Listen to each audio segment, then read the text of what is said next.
everybody, and welcome back to the Good Day Matrix. My name is Jazz, and I am incredibly grateful to be sitting here today with the amazing Tara Lorigan in her beautiful home. She is a lady I speak so incredibly highly of everywhere I go. She was my mentor in 2020, in one of the strangest times of my life and everyone else's life, but I was trying to fledge a business at the same time. But I'm heard around town quoting her wherever I go, with the most amazing support that she gave and the most amazing mantras or little things like sacred cows and different things that you'll constantly hear come out of my mouth. She has an MZNZ from the amazing Queen for her services to business and women. She's the founder of the Co.OfWomen, that she has pioneered a globally unique model. She's a marketing and leadership extraordinaire, an experienced coach, but mostly she's a woman on a mega mission to ensure that women know how to stand in their own power and achieve the fullness of their aspirations. So I am incredibly grateful for your time today, and I'm so excited to share more of your knowledge with these people that we're working with the Good Day Matrix. So thank you very much. Oh, you're amazing. It's really great to be here. Thank you. So we're on a mission obviously as well, and so often body and mind are the two things that are focused on when it comes to wellness, and we really want to open that gate and be like it's identity and it's community and it's environment and all those things work hand in hand and interlink. So it's not just body, it might be that you walk with a group of friends, so you're putting into that community part as well. So it's those different things, but we really want to get from other people what's working for them that might inspire curiosity for someone else to go, oh, if she does that, I could take 5 minutes to try that, or I could create some boundaries, which I know Tara will talk to us about shortly, about shutdown completes and those sorts of times a day that you need to take, and you actually have to put a stake in the ground to say, this is really important for me to do the things that I do. So we'll start with body, and then we'll just cruise through wherever. But like I said, I so admire the strategies you've put in place, and you helped me put some of those things in place, like my little alarm that dings at 9:30 every night to say, you've got half an hour, you better be in bed, like shut down complete time. So that's the time where sometimes it gets ignored. I'm still not perfect, but it's trying. Good to hear. Yes, but it is it is trying. So what kind of activities or daily rituals or routines do you have to take care of your body? So I guess it starts, like you said, it actually starts the night before, right? And that is about getting a good night's sleep. And it's the habit that I took to the slowest personally, because I didn't feel like my sleep was suffering very much. But what I was doing is I was changing my day quite a bit.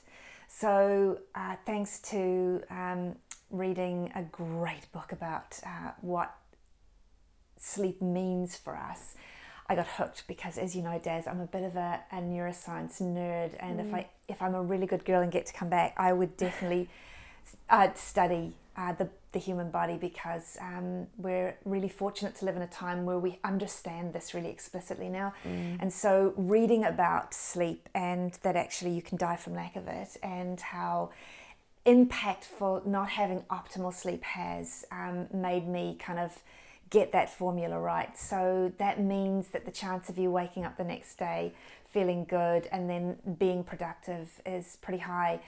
One of the most important things I did a few years ago, in thinking about the idea of what is the phrase? It's not anchor habits, it's something else to do with a wall, and it's gone out of my head, but that's okay. It'll come. So so the really fundamental habits, that if you put that one into place, other habits are also really easy to do as a result. And for me, I realized that getting up when the alarm went off was that. So I was a chronic not doing that person, and so that was the first one I put into place. I also realized, because the reason I was doing this thinking in the first place was because I'd burnt out.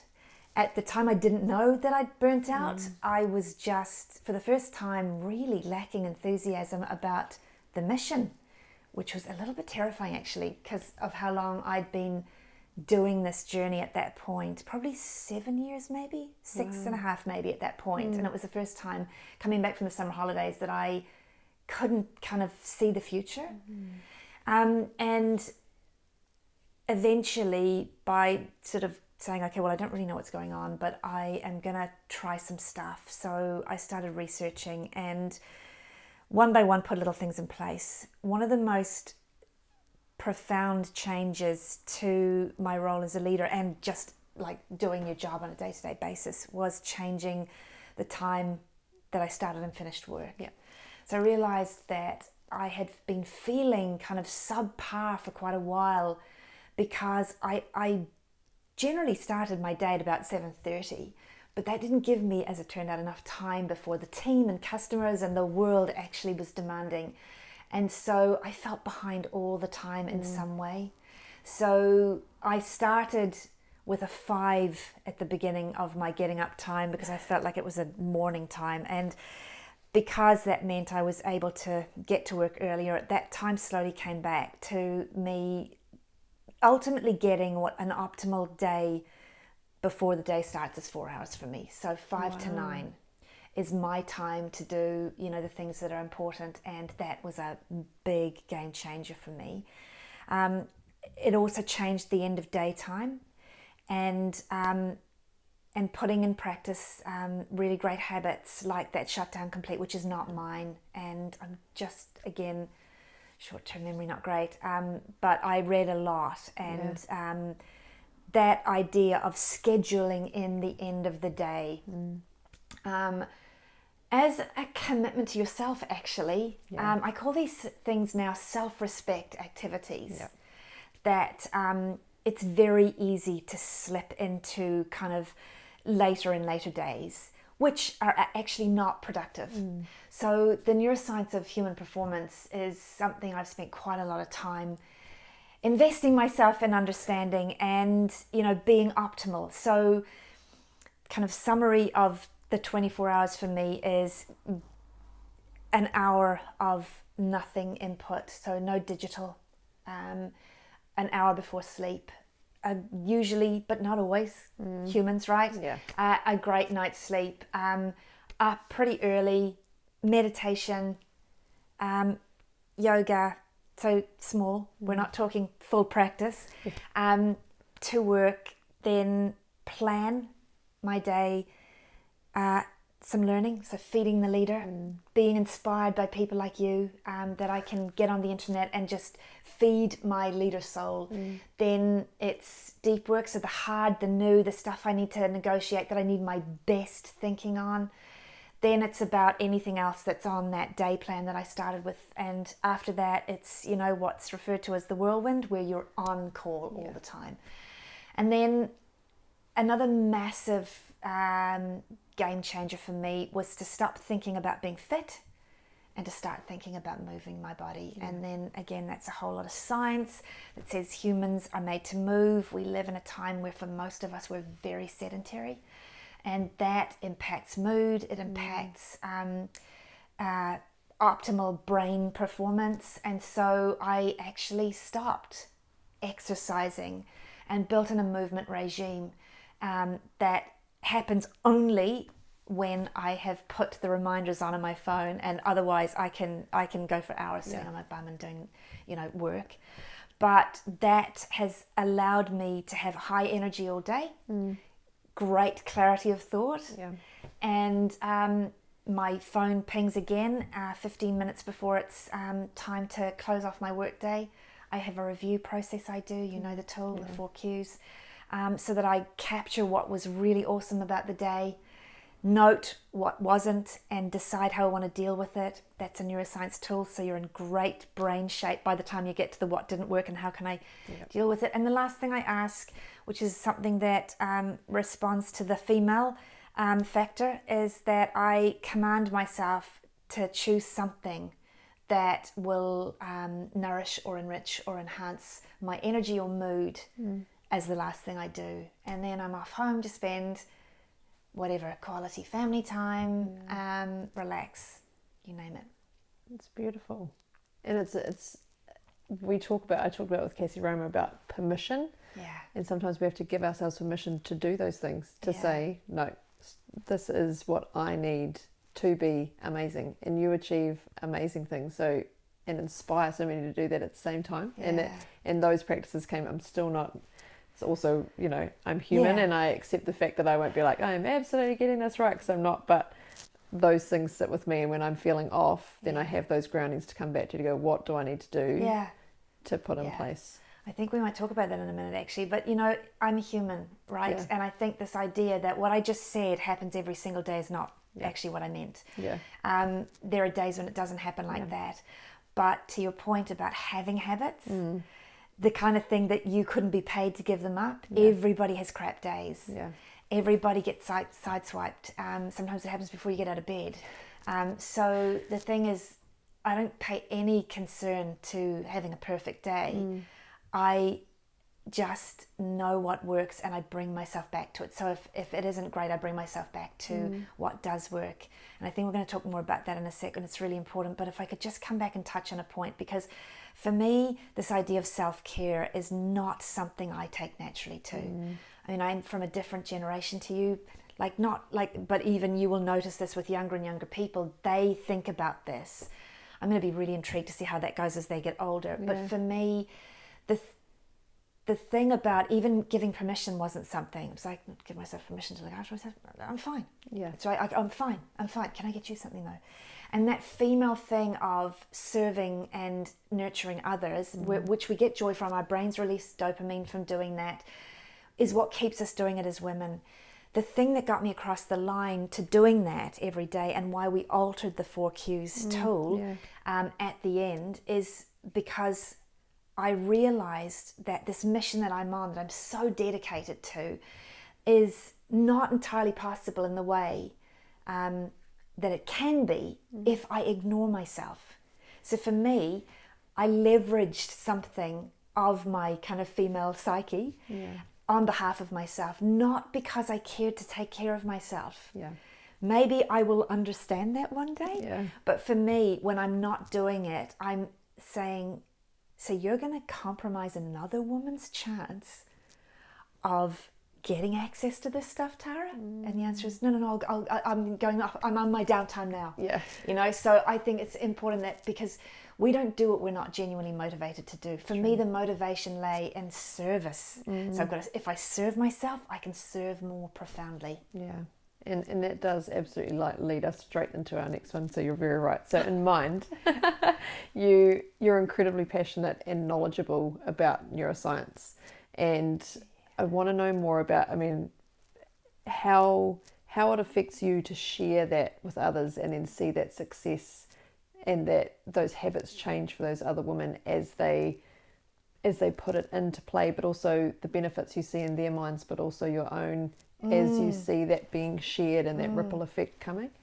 Oh, look, there ain't nothing better than knowing that something useful has been put into the hands of another person. I mean, honestly, that's what it's all about. For me, I'm a do-gooder. Why? Because it's not hard. There have been very hard things on this journey as I've become the person that can do this, no question. But being useful, there's no hardship in that. The greatest joy is in knowing that something useful has been put into the hands of someone else. And to the what do I get, there's no question. The neuroscientists talk about, if you want to build a habit, there's a quality and quantity formula. And the quantity is do it as much as possible. The quality formula is to be as expansive in what you're, how you're reflecting the habit in the world. So talk about it, read about it, listen to people talking about it, explain how somebody can use it. So every time you do that, it deepens your own habit and actually understanding and awareness. So again, I didn't set out to do this, that, but it has been one of the greatest gifts to me in, my own human sort of self-awareness journey, to be doing something that constantly feeds back to me too. Yeah. Have you read Brené Brown, Dare to Lead? Have I read Brené? Oh my gosh. There's nothing that Brené Brown has written that I haven't. I've got sticky notes all the book. I've got my typed notes. I talk about her to everyone. But when she talks about having those two values, and she gives you that values page, and it's like most people are like, I'm 15 of those. And she's like, pick 2. And they're like, well, now I'm 5. Pick 2. And then you get to this 2. Yeah. And so I went to my husband. I was like, what do you think my 2 values would be? Yeah. And he was like, integrity and caring. And I was like, nah, like I have integrity, but there's still those times where you're in a situation you should talk up or you don't. And I'm aware of it, but I don't. So I said I live by integrity, but I couldn't say that it's my absolute non-negotiable value in the list of 100 and whatever it is. So my 2 are usefulness and connection. Interesting. So when you talk about usefulness, it's when you're most high functioning, and it doesn't matter if you're at work or home or wherever you are, those are your 2. And if you feel out of kilter in a meeting or whatever, then I now can quickly register, I'm not being useful here. Right. I've not done anything to contribute here, or I've not connected to the people that are in this room. You know, what do I need to do, or is this the place for me? But that was a game changer as well, as that usefulness, because that's what I love doing.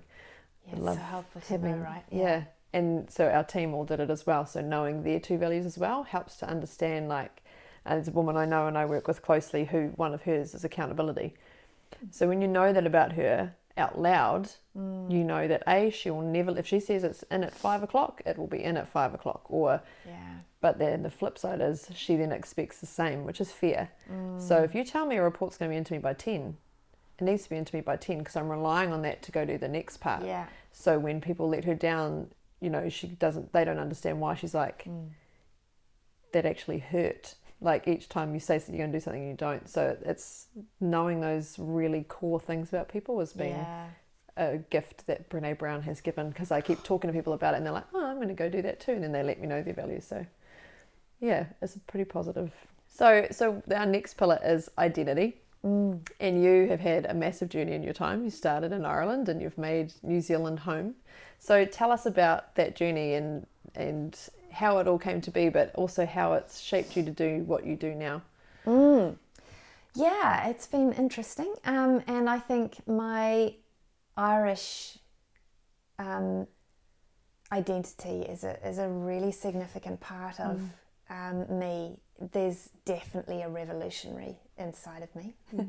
and I find that very useful, actually. But yeah, so I was 14 when I came to New Zealand, and a not great home situation, so was ejected from home at the age of 17, and so didn't follow the path that the rest of my friends were doing. So I had to get a job, and that time of being on my own resulted in me in a fundamentalist Christian cult for my whole 20s, actually. So yeah, that was a really cloistered time of life, and expectations were pretty limited in terms of what women were going to do, and so I had zero kind of career aspirations. I got married very young to a really great guy, but ultimately that didn't last because of the context of the setting, because somewhere inside of me that revolutionary said enough one day. And so there were some amazing things about that experience.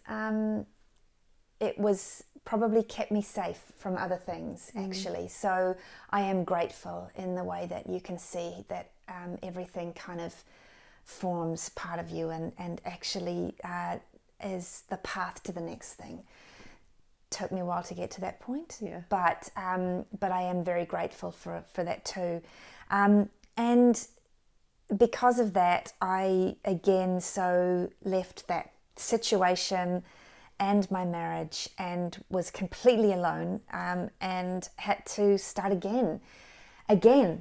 And I think these experiences of having to do that were very important in forming a steeliness in my character.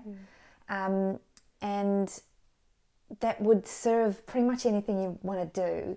And so I ended up through a temp assignment as a receptionist at Apple Computer. And I had never heard of them.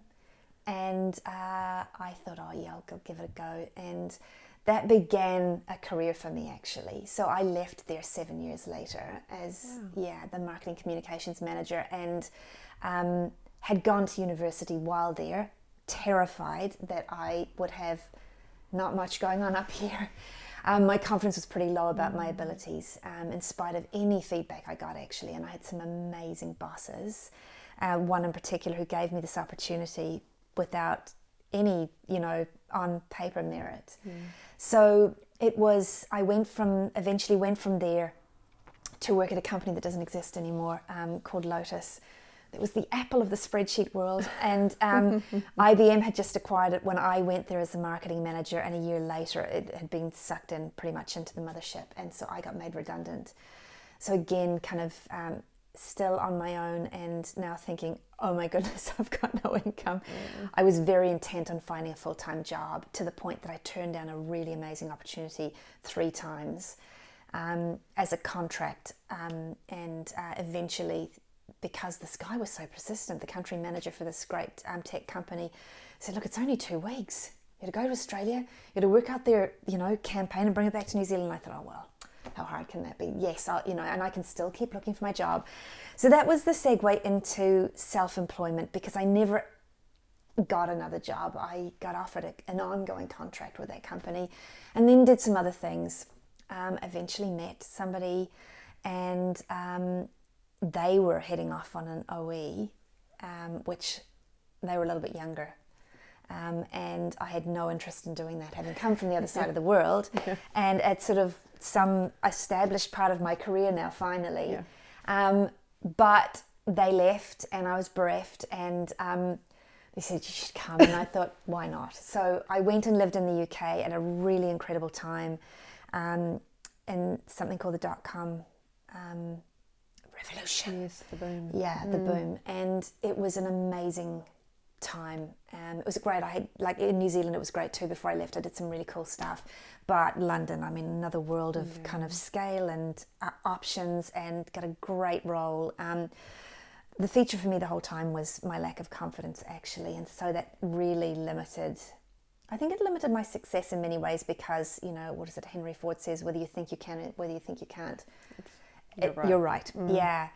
So I didn't stop myself, because, as it turns out, some other really handy traits were driving me as well. But it really felt like the lack of confidence was the major kind of identity, actually, I think.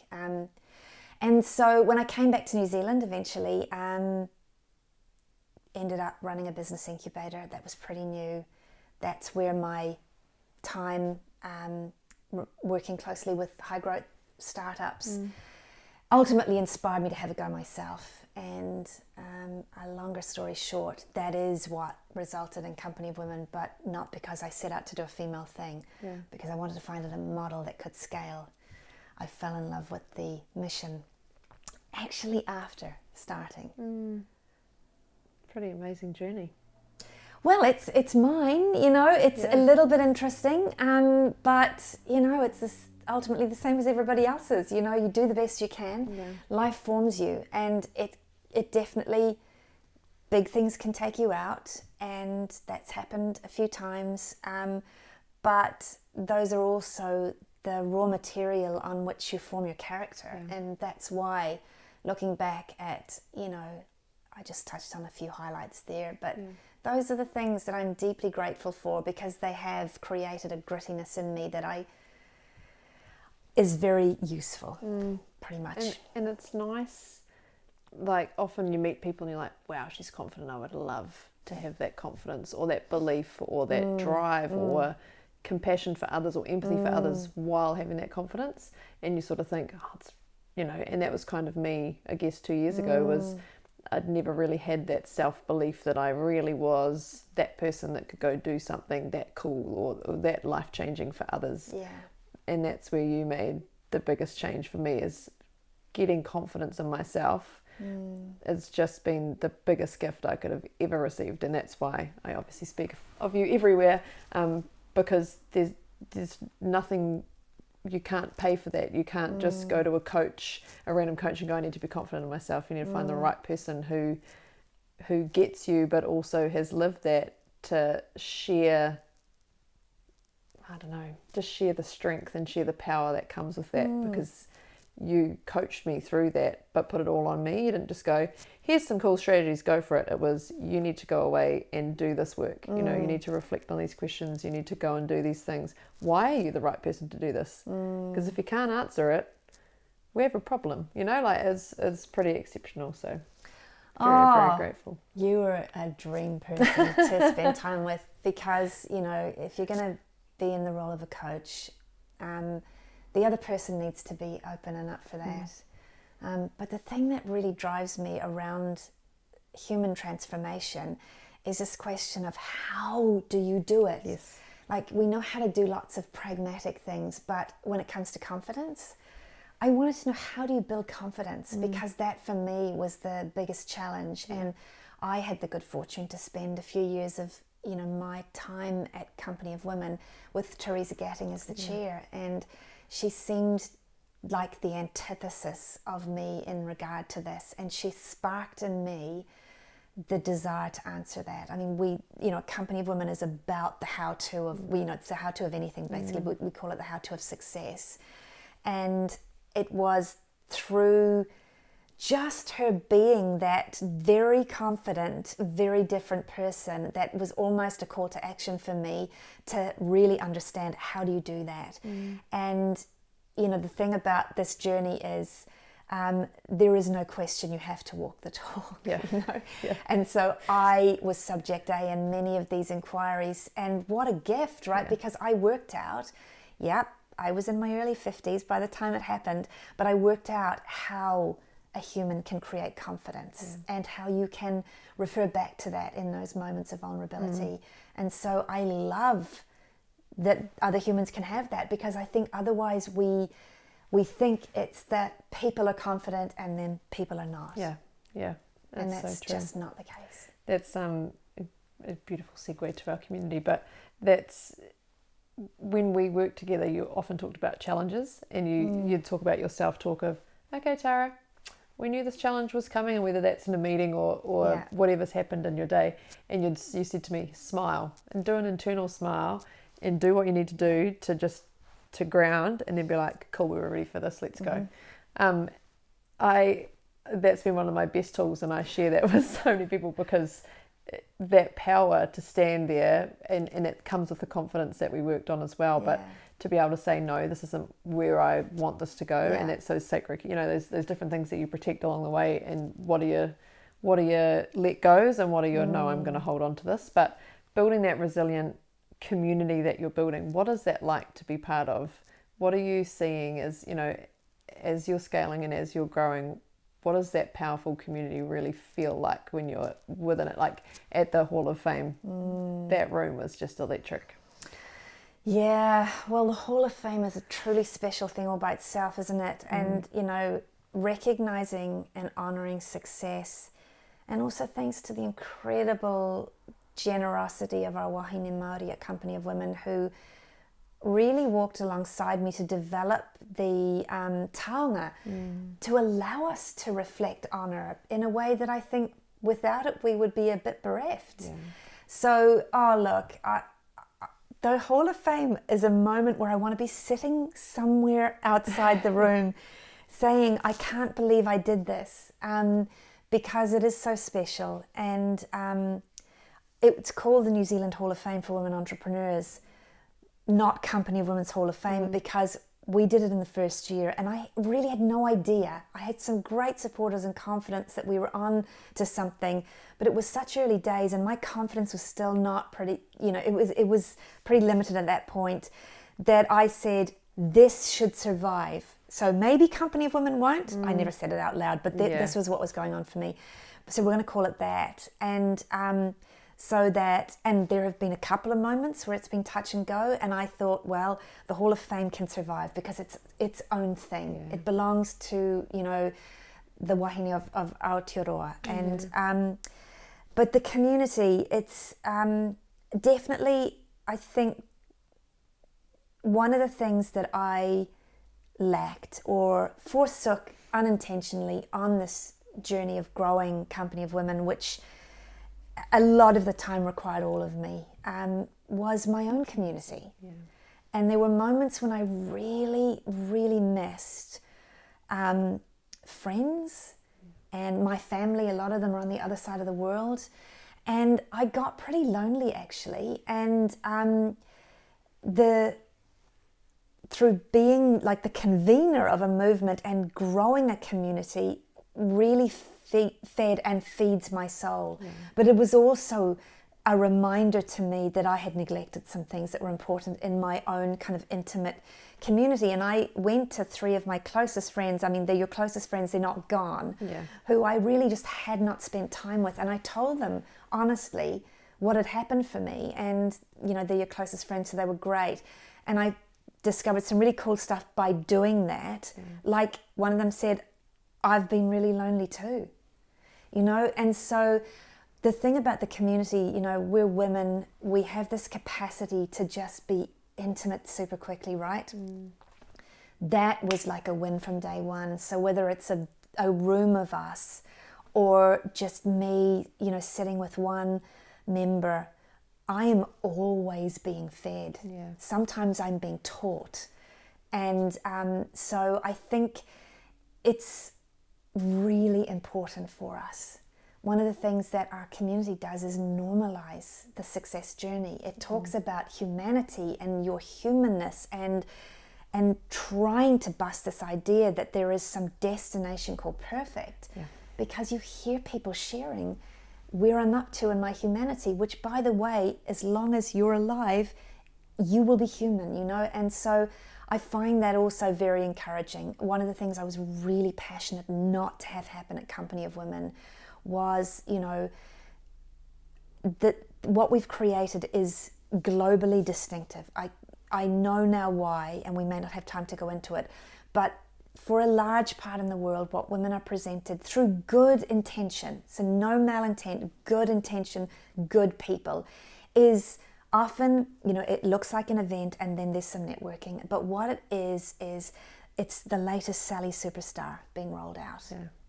And then the next Sally Superstar. And we humble, not Sally Superstars, take notes. And I know that while that in and of itself can be encouraging and inspiring in the moment, it actually literally does nothing beyond that. And that for many of us, that what it does is it erodes our confidence as we get to question, really? Because I don't know if I can do that. Yeah. You know, and I often say with the utmost respect, and I think we have this relationship that I can say this, but Cecilia Robinson shouldn't be most people's mentor. She's a unicorn, right? This woman is a force of goodness and creativity and entrepreneurial drive. And she is not the person that you should listen to most of the time because she is her own unique, powerful self. And yes, she is in many parts genius, but she has a way that has worked for her, and she has her great partnership with her awesome husband, and she has built brilliant people around her like Teresa Gatting and Dr. Lee Mathias, who, you know, we share as great mentors. But we need to hear the humanity of success much more frequently. And that is what, you know, we actually banish the word inspiration. Yeah. I like to talk about it in a sort of an anecdotal way, but we talk about invigorating. Yeah. We talk about true, and we talk about real and authentic, honest, and all of those things, so that, because as women we respond differently to those kind of sound bites that the world, look, it's all the world can do, and, you know, in a small newspaper article, you know, say that I, you know, made this in the garage with my mate, and then we sold it for 67 million to the Americans. Ta-da! Yeah. So some version of that is hanging around in our head, and the women believe it. And it's not the truth. Yeah. They need to hear the grind and the journey, the roller coaster. Yeah. That was one of my favourite quotes, wasn't it? Yeah. Oh my goodness! Nobody ever queued for a flat roller coaster. How good! Yeah, I know. I was like, "Where's my notebook? Write that down." Exactly. Yeah, I think that was a killer quote. It's so true though. There's Christine. We'll shout out Christine. Well done. It's a good quote. What when we talk about environments, we talk about, you can talk about the physical environment, you can talk about work environment or home, you can talk about sustainable environments, but what I'd love to delve in with you today is the environment you create around yourself, because it's a beautiful theme that's come through today anyway. But, and then going back to those values, I guess, of Brené's as well, but what values do you really hold tight to then, I mean, we know you've got amazing habits, to have that energy and taking care of yourself to be able to give, but what are the values that you hold really true that you put out into the world? No question, the number one value is love. And that is something that I have been greatly tested on as I tried to work out what my number one would be. And, you know, to this thing of being human, I have many, many unlovely moments. But what I realized is that I cannot at any point argue with love as a value. You're only arguing, by the way, when you want to be right, or and other versions of that small part of yourself. But it commands and is the clearest way to live for me, because if I am faced with a challenging scenario where, you know, the smaller version of me is screaming in my head, which happens regularly, and I ask myself in a millisecond, what is the love response here? There's no question what the response is. So it's an incredibly solid kind of way to live for me, and so it is the number one value at Company of Women, because I want every woman to feel like she's the center of our universe, that we care deeply about her unique journey and her heartbeat, and so it's definitely the number one. To myself, you know, I still, you know, it took me a long time to value myself, and I have a very kind of quiet relationship with that now, which is just, I stopped looking at what I wasn't and what I'm not yet, which I spent like probably up until my 40s doing nothing but that. Paid zero attention to who I was in substance by way of the great choices and good values and all of that. And so I decided to tell myself the truth, which was to know all the parts, but actually to recognize what is the dominant, which for most of us is the good stuff. You know, the small version of ourselves, it usually pinches. So it feels like a big part, but for most it's actually not. And I just feel it's such a private thing for me, that thing about who you are, that you would be most proud to be, that should you go at any moment, which we don't know when we're going, right, that you want to go, good one, Lorigan. You know, not perfect one, good one, because you lent into that on the daily. We work with a guy called David Galbraith. Have you heard of David? Big fan of you, David. And he's done a lot of work over in Japan with the rugby team, so he did a lot of deep diving around about the culture, and about, particularly, there's a word called katsumonu, and translated into the English language it's quintessential weirdo. Which over there is, you are the most powerful samurai and the kindest person. So their top warriors are the most amazing humans and also the most deadly. But translated here, it's quintessential weirdo. And he was like, how deeply he wishes for his children one day, long, long from now, when they have a headstone, he's got 2 young girls, that it's not, this is her name, she was a great mum, we loved her, goodbye. It's, here's her name, she was a quintessential weirdo. And he said, and imagine in another 100 years, a family walk along and go, well, she lived a life. You know, and he said, that's the lives we want to live. You want to live it so authentically and so truly to you, away from the noise, away from the negative thoughts, away from the things that pull you away from the mission you're on, and just live authentic and true, and to be a quintessential weirdo. So I just love that. I sit with that quite a lot. Go, you know what? Because how boring is normal, or how boring is ticking the boxes of, no, well, I've done that now, or that's how I'll be remembered. You want to be remembered for Yeah. for being a great human and Yeah. doing some amazing things for other people, or doing your best to contribute in a way that changed the game. And also, side note, with the Hall of Fame, we talked to Rajna, and she was saying that when you contacted her be, she was like, do I really deserve this? And she had to really take that time to reflect. And so I said to her, now do you feel that way though? Like when you reflect on it? She goes, no, I probably will in another 10 or so years time. Yeah. Because man, if you look back on what she's done, you'd just be like, wow.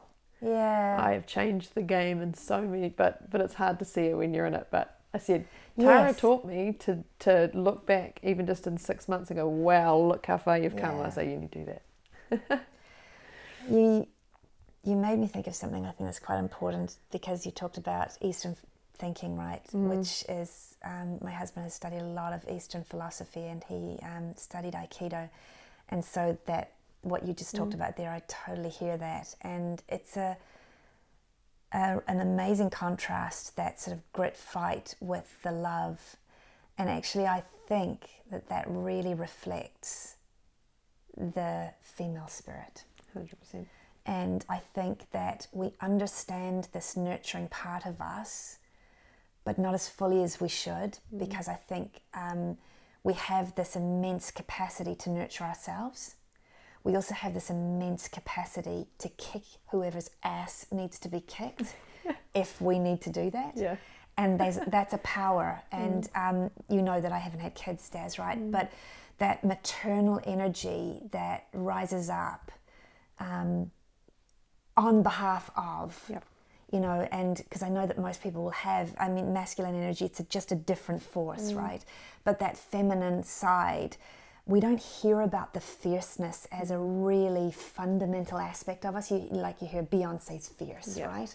And she's fierce because that's Beyonce. But actually, there is a fierce power inside of all women, and that's what I'm really, you know, if you said where's Company of Women up to right now, which you didn't, and I'm sorry, but it's actually understanding that, because while we know we're nurturers, and yes, ladies, we have to actually use that for ourselves. So you can't say I don't know how to look after myself. 100% lady, you do. We do that naturally, so just turn it inwards. But this power that we have for those moments when we feel small, feel vulnerable, feel less than, we can access this immense power. So actually putting the how-to around that, that is my potentially biggest piece of work to do. I'm excited. I know. I'm very excited. Yes, I think it will be a good thing for us to know that. Yeah. You're the right person to lead the charge for it. Thank you. Very, very. Got my full 100% support behind you, but you probably I'll be asking for your thoughts on it too, because it's definitely not mine alone to lead. I guess that's another thing, and if I could touch on this, because this was the other thing that sparked as you were talking about Eastern thinking, is when I stopped focusing on what I wasn't and put my attention on to who I was, what ultimately happened is that you can see the relationship between light and dark. So we're not in pursuit of exiting any of our foibles, right? They are part of us and they play a role.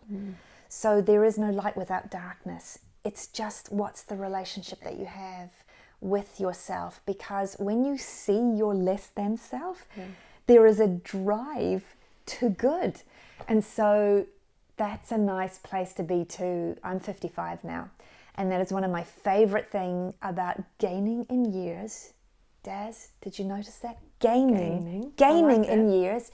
That actually you do gain, right? It's all of this track record of evidence about yourself and who you are and how that journey is sewn perfectly together. And that even though you felt bad for the less than version of yourself, it fueled something that fueled something that fueled something. So it's perfect. Yeah. And it's you. Yeah. Yeah. It's your journey and your story. I say the same. I'm 36 and I'm grateful to be here. Like I never go, oh, another year, or oh, I'm so old. I'm like, there are many people who didn't get to get here. Yeah. And man, 100%. I'm grateful to be here, but I'm grateful for who I've become over the journey. Like I've changed a lot, but that's changed in confidence and changed in strength and changed in what I put out, because I'm confident to do that to support others. But to know Imagine what you'll be like at 55. Yeah. God help you all. No, No, it's a good thing. Now I have some quick fire questions for you to finish off. And normally I say it's my favourite part, but this whole thing's been my favourite, so I can't actually say that today. This has all just been wonderful. 3 things that made you smile today. My dog. Oh my goodness, they're gorgeous. The donkey on the call this morning, and that session I had before I came back with members, like every time. Yeah. Beautiful. Favourite books? Oh, it splits very much into 2 sides.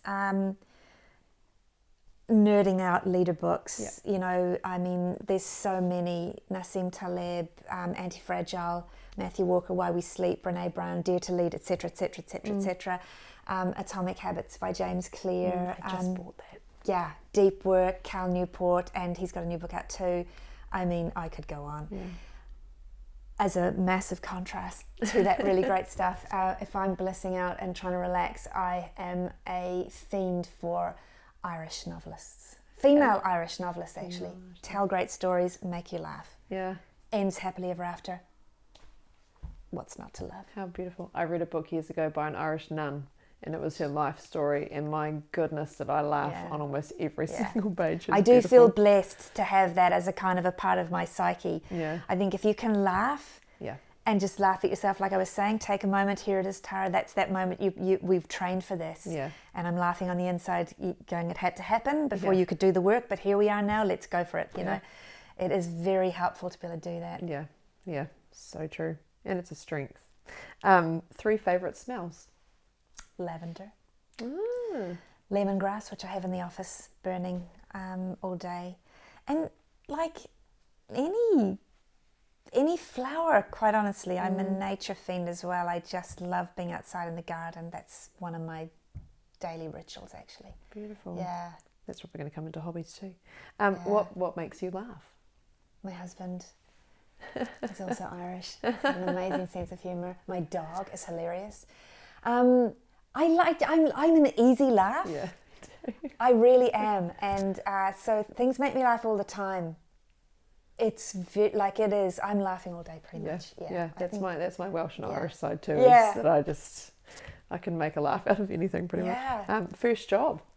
Yeah, at Kindercare Learning Centres as a caregiver, and I loved it. So I didn't need any qualifications, but they had a program which I got rejected from. I know. It was a little bit devastating at the time, but we inducted Glennie O'Bourne, who's the founder of Kindercare Learning Centres, another great mission. We inducted her into the Hall of Fame a few years ago, and it was just one of those moments when I was having a 17-year-old Tara conversation going, don't worry about them, they rejected you from the program, you'll be inducting her into the Hall of Fame in a few years' time, you're good to go. It was a really lovely moment. Oh, you got this, Lorigan, you got this. Yes, you got this. Go to pick-me-up songs. Oh, there's so many. Again, my husband has introduced me to so much because he's got such a wide repertoire. But, you know, I go through phases. I would go through phases of Bruce Springsteen. You know, good girly stuff like Beyonce. Soulful stuff like Over the Rhine or Sarah McLachlan. Yeah, it just depends. That was one of the first songs that ever made me cry, was Sarah McLachlan's Angel. My goodness. There was like a million million music weddings can do this to me. Yeah. What she's happened? A beautiful human. 3 things that you are grateful for today. I am grateful for my journey. I feel like excessively blessed to have had the things happen in my life and really incredible people, and to be aware, you know, to be aware of myself and to be able for service. Favorite concert? Yeah, music's really big. There's so many, but like a standout one from the early days was a Simon and Garfunkel concert. Oh, how good. Yeah, in Auckland, where for the first concert, it's the only time it ever happened actually, people were standing up and they were there, and it was like the reunion thing, and then everyone sat down at the front, and then all the way to the back of Mount Smart Stadium. No, not Mount Smart, the other big one, but a stadium. Everyone sat down, you know, and the whole concert, everyone just sat down and vibed out to these cool dudes. Wow.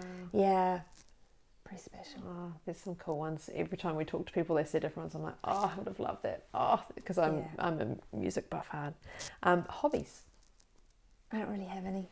Seriously. Gardening? Yes, but it's not really so much a hobby as there's a garden and so you do the gardening. But like I'm the anti-hobby. Yeah, me too. My husband has loads of stuff that he does, and he says, do you want to do this with me? I'm like, not really. Because I honestly, I'm in this going hard stage of life. So work consumes a lot of the available energy I've got. When I'm not working, I want downtime. So I want to go hard on my downtime. So I'll read, but I wouldn't call that a hobby. You know, I sit in my garden and just look at the birds. Don't call me a bird watcher, but I watch birds. Anthropology. So I crocheted a blanket one winter to have something to show at the end of it. But no, like I might have them at some point, but at this season, and I feel like to all the people who don't have hobbies, relax. Yeah. Because it's okay. Yeah. I said anthropology, I'm saying ornithology because that's birds, but I'm the same. That was this year. I was like, I don't have a hobby because, you know, I love netball, but netball's not my hobby, it's almost work. So I was like, what do I have? So I tried pottery this year. I was like, I've got some things to show for it. So now the kids have a little piece of pottery in their boxes each for one day. It's not my thing. And then I'm now trying Pilates. That's not my thing. And it's okay. I'm realizing, okay, right, I like to read my helpful books. I can't read for joy. Like I don't just read a story, but I love reading leadership books and things like that. But I have to do that while riding my bike or something on my exercycle. So I'm not really a hobby person, but I'm coming to terms with that now. Like, but you know what, Daz? It just occurred to me while you were saying that. To some extent, we could say that what we do is a hobby because we are being inventive and creative and, you know, revolutionizing on the daily. So, you know, the energy where you might want to create, like I get to do that all the time. Yeah, true. So it's not like I go to work and I just work. It's immensely enjoyable. Yeah, that's doing your own thing. You'll get the same, but people are always like, you're so busy, Daz. And I'm like, but everything I do fuels my tank. Like if I'm running from work to netball or we're doing some stuff with a charity, like all these different bits and pieces, everything fuels me. There's not a part where I'm like, oh, I've got to go do this now. It's everything's up here, and I enjoy every single bit of it. I don't think you have too many, but what does a lazy day look like for you? Oh no, I do. I do. I have literally at the moment, I'm in a cycle of 5 go hard days, 1 deep down day. Nice. Yeah, because Don goes off and he works somewhere else on a Saturday, so it's me and my dog, the love of my life, other love of my life. And I actually do nothing. I actually, well, that's not entirely true. I am binging a bit on DIY television things, which I seem to have an enormous appetite for. So I actually am a queen of downtime. Beautiful. But I've got that. It's sort of that one day that I realised I like really need it. So we do family stuff on Sunday and errandy stuff on Sunday. I try to do virtually nothing on Saturday. I know, and that's a gift. Like typical woman, I like. There's moments like, oh, so many women can't do this, you know, but I realized that actually it's about restoring. I've got to build my energy back up again to get stuck into it. So I know this season will pass, but actually that's been going for about 3 years now. That's beautiful. That's something I will work towards.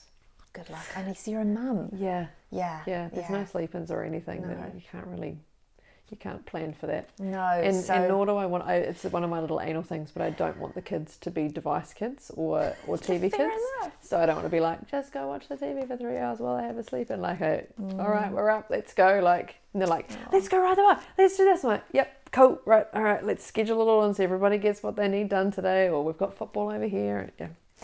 My favourite question, qualities you love about yourself. Oh, I have a real relationship with this. Number one would be my determination, and that is because one of those years of feeling pretty crappy confidence, my sister said to me, yeah, but don't worry about it, Tara, because you're one of the most determined people I know. And I was about to do what is a very female thing to do, which is to argue back for no, that's not the case. But I realised that actually I flipping well am. Yeah. And in that moment, I realised that actually all those moments I felt less than, I could have gone, don't worry, Lorigan, you've got this. So I actually started doing that. And now whenever I'm facing that next mountain, which is on the pretty regular, I do, like I list it out, I go, okay, what have we got? Okay, determined, ace, you can go everywhere with that. Yeah.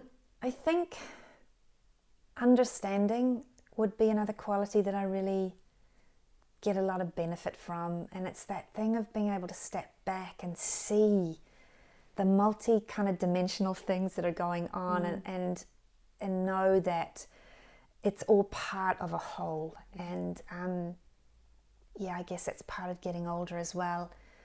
That's two. I love that I've been able to come to love myself, and because there's such peace in that. I think when I killed the biatch in my head, because she was nasty, when she finally left, and she did go after about 18 months of trying a few different things, when I said get lost, she actually did go, and she only like pops in every now and then. I kind of thought nothing would happen after that, because she was that, like, she felt like she kept the show on the road. Yeah. Not good enough, harder, next, Yeah. no, you know.